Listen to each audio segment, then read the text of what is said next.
د ریاست الوزرا اقتصادي مرستیال محترم ملا عبدالغني برادر اخوند په مشرۍ د اقتصادي کمیسیون نوبتي غونډه نن چهارشنبه د روان ماریس کال د جدي میاشتې په 20 نیټه په مرمرینه ماڼۍ کې ترسره وله. جنډا سره سم د ټاکل شوو موضوعاتو په اړه بحث وشو. د اقتصادي کمیسیون په یاده نوبتي غونډه کې تر مفصل بحث وروسته پریکړه وشوه چې د افغانستان اوسپنې پټلۍ اداره د له هرات څخه تر تورغونډۍ او اندخوی څخه تر مزار شریف پورې د اوسپنې پټلۍ شبکو کارونه بشپړ کړي او یا د ادارې ته دنده وسپارل شوه تر څو له هرات څخه د کندهار تر سپین بولدک پورې د اوسپنې پټلۍ غځولو هر اړخیز پلان چمتو او له وړاندیزونو سره یې د اقتصادي معاونیت مقام ته وړاندې کړي. د اقتصادي کمیسیون د ګډونوالو په وینا د یادو شبکو په بشپړېدو سره به د افغانستان او مرکزي اسیا هیوادونو ترمنځ د سوداګرۍ او ترانزیت کچه زیاته او په دې برخه کې به ګڼې اسانتیاوې رامنځته شي. په دغه ناسته کې له فتحې مخکې پر دولتي ادارو د قراردادي شرکتونو د پاتې تضمیناتو، تامیناتو او طلباتو د 10 سلنې د ورکړې په اړه د مالیې وزارت له لوري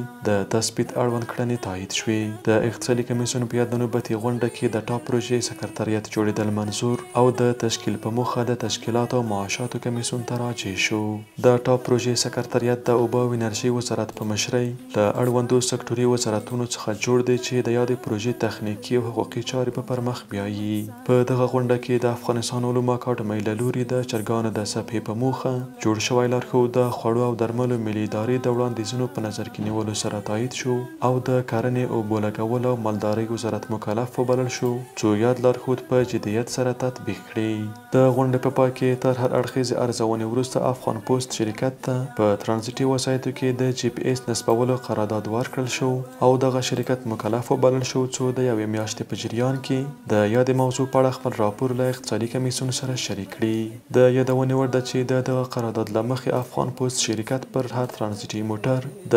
$40 فیس په مقابل کې جی پی ایس نصبوي. ګرانه وطنه